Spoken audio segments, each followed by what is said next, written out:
نكملوا الجولة تاعنا. الآن رانا في قصر أحمد باي.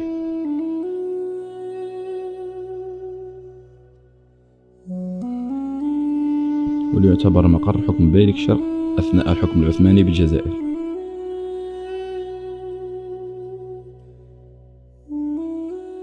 المحطة الثانية الخاوة واللي هي قصر الباي، واللي بدا البناء تاعه سنة 1825 وكمل في 1835. أمر ببنائه أحمد باي، واللي هو آخر باي في بيلك الشرق.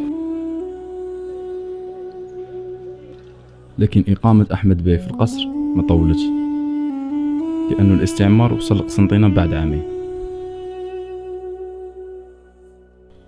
تقدر مساحة القصر ب1600 متر مربع، ويحتوي على 121 غرفة.